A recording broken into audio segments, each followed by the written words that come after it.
Think of the one task you've been carrying around for 3 days. Not 3 years. 3 days. The one that surfaces the moment you wake up, and again when you finally lie down to sleep. Here's the strange part. Finishing it would take maybe 20 minutes, but you've already spent hours not doing it, and those hours hurt more than the task ever would. You've paid for it 10 times over, and you still don't own it. So let's be honest about what's actually happening here, because it isn't what you think. You're not avoiding the work. You're avoiding a feeling.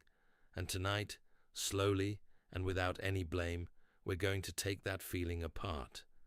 I want to start by taking something away from you. A word you've been using to beat yourself with. Laziness. You've probably called yourself lazy 100 times, usually late at night, usually after a day where you got a great deal done and still missed the one thing that mattered. But look at the evidence. You answered the emails. You ran the errands. You were sharp in the meeting, kind to the people around you, reliable on everything that wasn't this. A lazy person doesn't do all that. So whatever this is, it isn't laziness. And as long as you keep reaching for that word, you'll keep trying to fix the wrong machine. What's really happening is that avoidance feels good. Not in some dramatic way, in a small, quiet, almost invisible way. Every single time you back away from a hard task, your brain hands you a little wave of relief.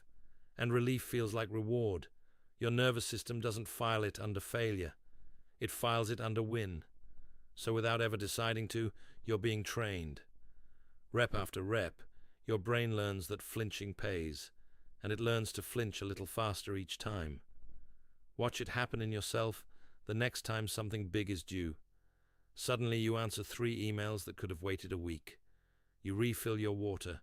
You reorganize the to-do list into a cleaner, prettier order. It feels like work. It even feels virtuous. And then you think, I'll do the real thing after lunch. And right there, in your chest, there's a tiny exhale, a loosening. That exhale is the whole trap. Your brain just paid you for retreating, the exact way a slot machine pays out a few coins to keep your hand on the lever. And just like at the machine, you'll go looking for that payout again within the hour. This is why willpower keeps failing you. You can't outmuscle a reward you refuse to look at. So the first move isn't to push harder. It's to see the thing clearly. The next time you feel that little exhale of relief, name it. Quietly, even out loud if you're alone. That was avoidance. Not a character flaw, not a verdict, just a label on a moment. Because the instant you can see the reward, you stop being run by it. You can't retrain something you won't admit is happening. Now, here's the second thing nobody tells you. Almost all the pain of a hard task happens before you start it. Think about that. The dread, the heaviness, the sick little drag in your stomach. That's not the task. You're not even touching the task yet. What you're feeling is a preview. Your brain runs a trailer of the work and edits it in the worst possible light, all the parts where you fail, none of the parts where you're absorbed and fine. And then you respond to the trailer as though it were the movie. You already know this in your body, even if you've never put words to it. Stand at the edge of a cold lake. The dread peaks right there, on the shore, while you are still completely dry. Your whole body is voting no. Then you get in, and 10 seconds later, the protest stops. Something in you goes quiet. The cold becomes just a fact, not a threat. And here's what's worth sitting with. The water was never the problem. The edge was. The hardest moment of the entire swim was the moment before it began. Hard tasks work exactly the same way. The anxiety runs hottest in the few minutes before you start. Then your hands actually land on the work, and the dread drops, often within a minute, sometimes within seconds. You've been standing on the shore negotiating with a forecast and calling it a fact. So when the dread spikes, I want you to read it differently. Don't read it as stop. Read it as a signal that you're standing at the edge, which means you're close. Let it be the cue to start within 60 seconds, before your mind can build the case against you. You are not waiting to feel ready. The feeling of readiness doesn't come before the action. It comes after. It's the reward for starting, not the permission to. And while you wait, while the task sits there unstarted, it is costing you far more than you realize, because an unfinished hard thing does not sit quietly in a list. It runs in the background of your mind all day long, skimming a thin layer of focus off everything else you try to do. There's an old observation about waiters. A good one can hold a dozen unpaid orders in his head with perfect accuracy. Who ordered what, at which table, in what order. And the moment the bill is settled, it's gone. He couldn't tell you 10 minutes later. The open order stays loaded in memory precisely until it's closed, and then the mind releases it. Your unfinished work behaves the same way. It stays loaded. It resurfaces while you're in a meeting, mid-sentence in a conversation, lying in bed at 11 at night, running the same loop you ran at noon. The hard phone call you didn't make hums underneath everything else you do until the moment you finally make it. You know the feeling. There's a text sitting on your phone that you read and never answered. Something a little too honest, a little too close, and you've left it on read for a week. And every time you pick up your phone for some harmless reason, to check the time, to glance at the weather, you see the edge of that conversation and feel a small cold drop in your stomach before you've even thought a single conscious thought. You're laughing at something across the dinner table, and somewhere underneath it, that loop is still spinning. That's the tax. You're paying it in a currency you can't quite see, all day, every day, until you close the loop. This is why the hard thing has to go first, not for moral reasons, not because mornings are sacred, or because some productivity guru told you to eat a frog. It's plain arithmetic. Do it first, and you stop paying the tax for the other 12 hours. Front-load the difficult thing, and you don't just finish a task. You hand the rest of your day back its full bandwidth. The house of your attention goes quiet, because the loudest loop is finally closed. So here's something to try, and it starts the night before. Choose your one first thing in the evening, while you're calm and the task isn't staring at you. Just one. And in the morning, do it before you open email, before you open your phone, before the day fills the room with other people's priorities and talks you out of your own. Close the loudest loop while the house is still empty and quiet. You'll feel the difference by mid-morning, and you won't quite believe how much lighter everything else becomes. But I have to warn you about something, because this is where most people lose the fight without ever knowing a fight took place. The reason you so rarely catch your own avoidance is that it almost never looks like doing nothing. If avoidance looked like lying on the couch, you'd catch it in a heartbeat. Instead, it dresses up as productivity, as preparation, as high standards. It puts on a respectable costume, and that costume is almost impossible to argue with. Let me introduce you to the masks, because once you've seen them, you'll see them everywhere, especially in yourself. The first is busy work. Busy work polishes the easy parts of the job, the parts that were never hard in the first place, and lets you feel industrious, while the hard core sits untouched. You can spend a whole day inside busy work and go to bed exhausted and dishonest with yourself, because you were moving the entire time. You were just moving in a circle around the thing. The second mask is over-preparation. This is the 8th tutorial when you've already watched 7. The perfect plan you keep refining. The desk that simply must be cleaned before any real work can begin. Preparation feels responsible, so your mind gives it a pass. But at some point, preparation becomes a hiding place, a way to stay near the work without ever risking the work. The third mask is perfectionism, and it's the most respectable disguise of all, because it wears the language of caring. Perfectionism lets you not finish by insisting it isn't good enough yet. It keeps the thing forever in draft, forever almost, because as long as it isn't done, it can't be judged, and you can't fail at something you never finished. And then there's the most expensive lie of the 4. I work better under pressure. I had a friend who said this about everything, completely sincerely. She'd let a project sit for 3 weeks, swear she did her best thinking with a deadline breathing down her neck, then pull a brutal all-nighter and hand in something exhausted and frayed. And she genuinely believed the pressure made it better. But it didn't. What the pressure did was make the decision for her, so she never had to sit in the discomfort of choosing to start. The adrenaline at the end wasn't proof she works better under pressure. It was the bill for 3 weeks of avoidance, all coming due in one sleepless night. Pressure isn't your method. It's just avoidance wearing a deadline as a costume. Picture someone who has researched a business idea for 2 solid years.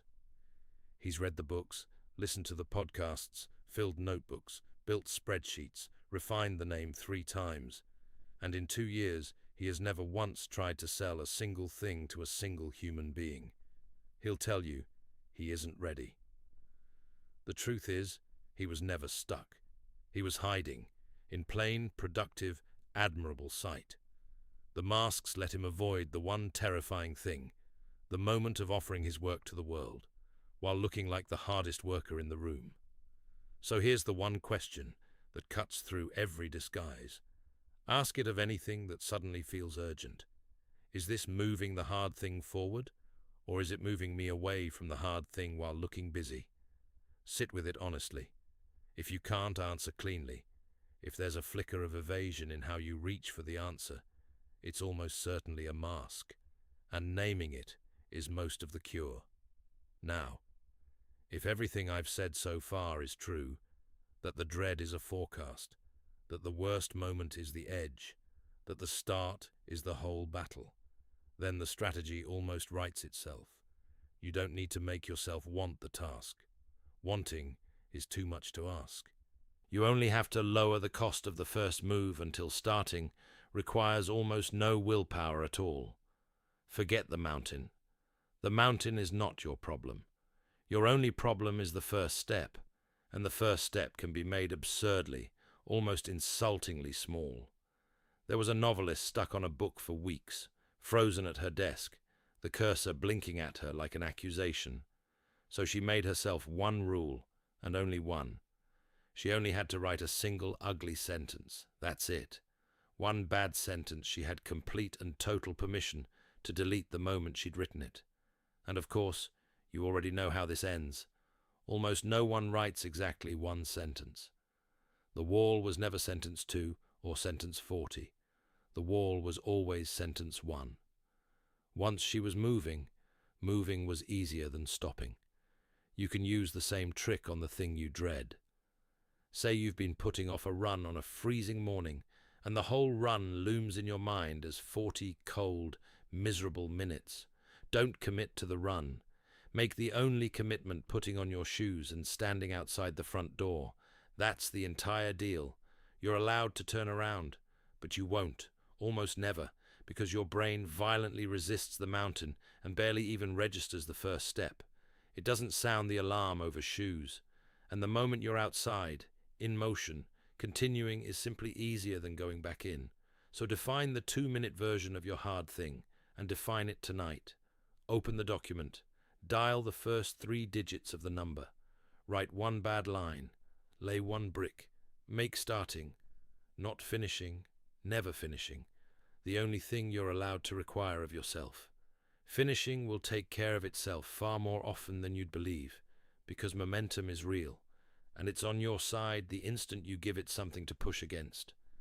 And here is the deeper truth underneath all of these tactics, the one that turns a trick into a life. The ability to feel resistance and act anyway is not a personality trait. It is not something a lucky few were simply born holding. It's a tolerance. And like every tolerance, it grows with reps. Exactly the way physical strength grows under load, you add a little at a time. Think of it as a gym, but for discomfort. You don't walk in on the first day and load the bar with everything you've got. You'd hurt yourself and you'd quit. You add a little weight, week over week, until the thing that was heavy in January is your warm-up by spring. You can train the same way on purpose, off the page, in tiny, ordinary moments. Finish the shower with 30 seconds of cold water you'd rather not feel.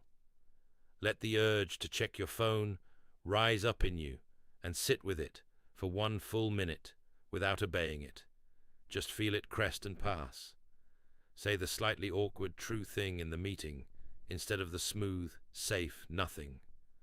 None of these matter in themselves. Nobody's life is changed by 30 seconds of cold water. What they build is the thing that changes everything. The gap, the distance between feeling an impulse and acting on it. Let me tell you about a man who built that gap without ever naming it. He started small and almost silly. Cold showers he hated, a rule that he'd let his phone buzz in his pocket through an entire meal without reaching for it, a habit of saying the uncomfortable true sentence in conversations he'd normally have smoothed over. For months, it looked like nothing, just a man being slightly, pointlessly hard on himself. Then his small company hit real trouble, and he had to sit across a table from someone he genuinely cared about and tell him his role was gone. The kind of conversation most of us would delay for weeks, rehearse forever, and finally botch out of sheer dread. He felt every ounce of that dread. His hands were cold, but he'd spent half a year practicing the exact move that moment required.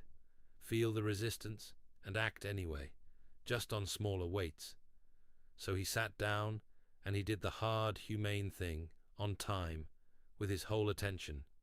He didn't have more courage than you. He had more reps. So pick one small voluntary discomfort tomorrow and do it deliberately. Just one.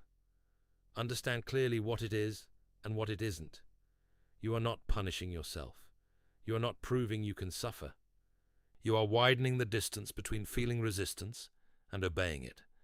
And a person with a wide gap can look a hard task dead in the eye without flinching, because they've practiced that exact stare 100 times on weights light enough to lift. And every one of those reps is doing something quieter and far more important than finishing any single task. It's building a self. Because motivation, let's just be done with motivation. It's weather.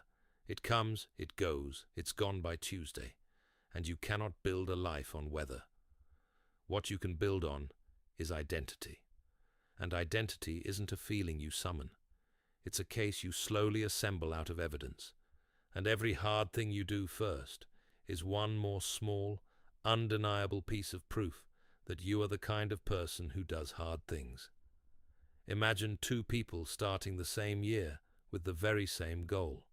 One waits to feel motivated. He's not foolish. He's doing what he was taught, waiting for the inner spark before he moves. The other does the hard thing first most mornings, clumsily sometimes, badly sometimes, but she does it whether the spark shows up or not. Come back in 12 months and look at them. Yes, there's a gap in what they've produced. But that's not the real gap.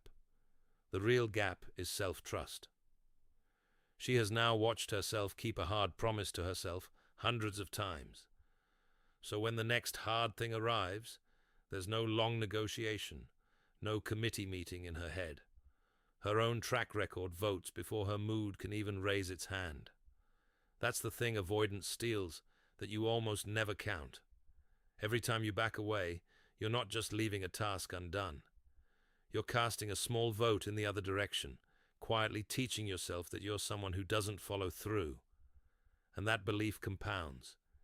It hardens into a low background hum of self-distrust that no amount of willpower can shout over. Action compounds the same way, in the opposite direction, into a belief that does more work than discipline ever could. I'm someone who does what I said I'd do. So stop trying to feel disciplined.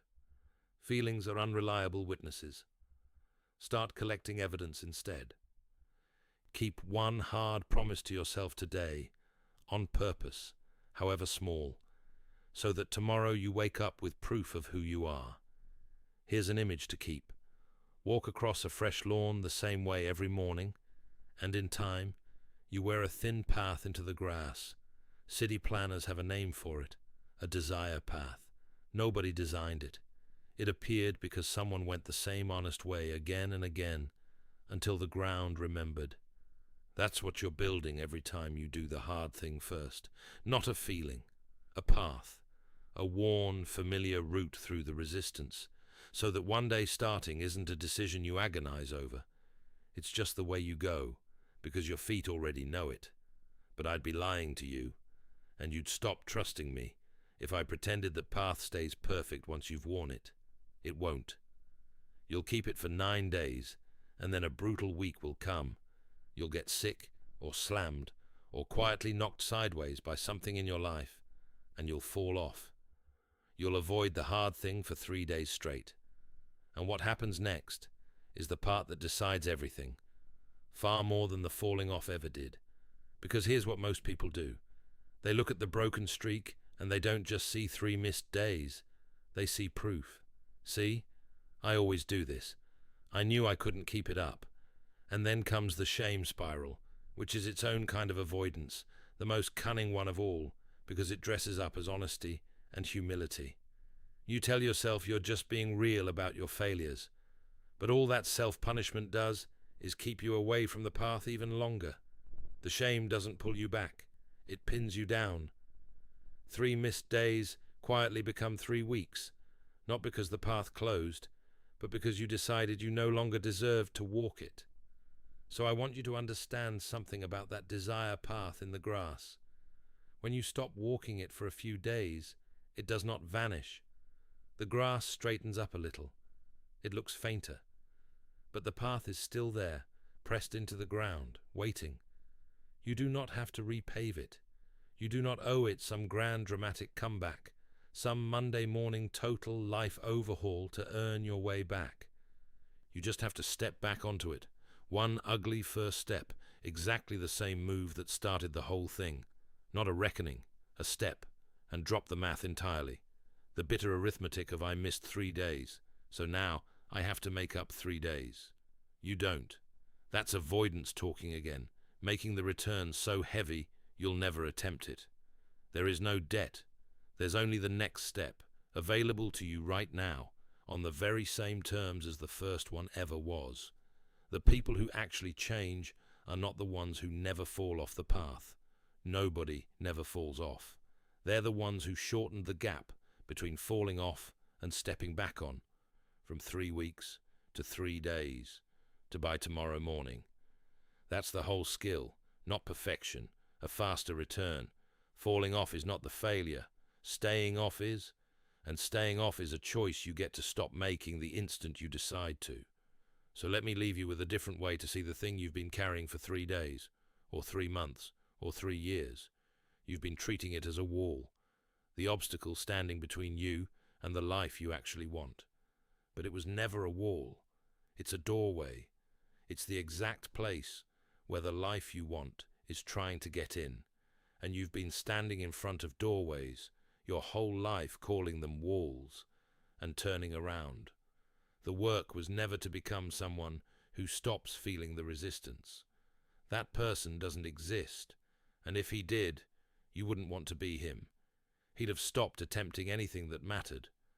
The work is to become someone who feels the resistance, the full weight of it, the cold at the edge of the lake, and walks through anyway. One ugly first sentence, one step out the front door, one hard promise kept today on purpose, when no one is watching and nothing forces your hand. The thing you've been avoiding isn't asking you to be fearless. It's just asking you to begin before the day talks you out of it. So begin. And then, this is the part that surprises everyone. Let it be enough that you began. That's how the path gets worn. That's how the person gets built. Not all at once and never perfectly. One honest step through one doorway you'd been calling a wall. If this gave you a new way to see the weight you've been carrying, then stay with me a while. This is what we do here. Sit with one honest idea at a time, the kind that doesn't evaporate by Tuesday, and turn it slowly until it's actually yours. There's no hype in it, and there's no rush. The next idea is already here, waiting quietly for whenever you're ready to take the next step. Take a breath, and when you're ready, go do the hard thing first.